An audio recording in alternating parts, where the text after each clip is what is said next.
Oh, I think this could travel around very easily. These are not documents that you find in most places. The Chicago Historical Society, though it had a huge collection, didn't have the concentration of American documents like you see here.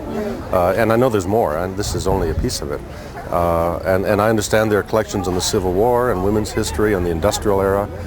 Any one of those is a concentration of documents that you rarely find anywhere except in National Archives, which has more than anybody else.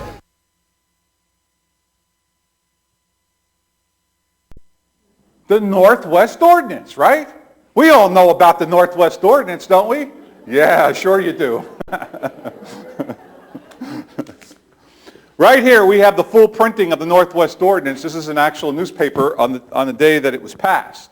And why the Northwest Ordinance is so important is after the Revolutionary War and the Treaty of Paris, we won all the territory west of the Ohio River and the Alleghenies for our new nation. And there was a problem.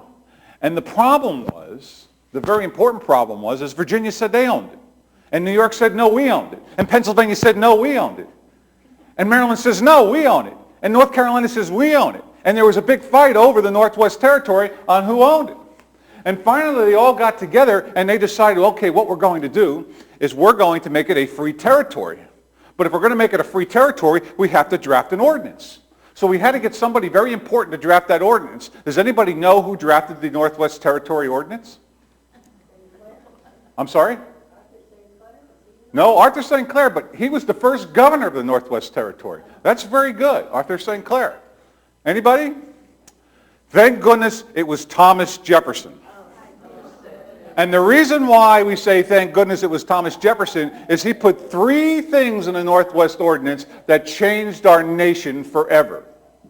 The first was that our nation, or this territory I should say, this territory would be free of slavery, right. The first true emancipator from the Northwest Ordinance. In fact, they fought desperately not to pass that document because that was in it.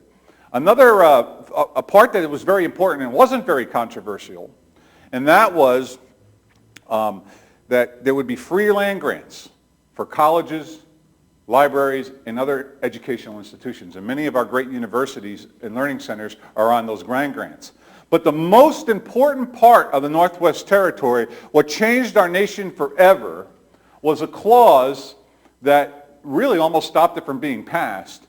And that is, if 60,000 of these backwoods inhabitants in this Northwest Territory got together and agreed this would be the boundaries of their territory, okay, they could petition Congress to become a state.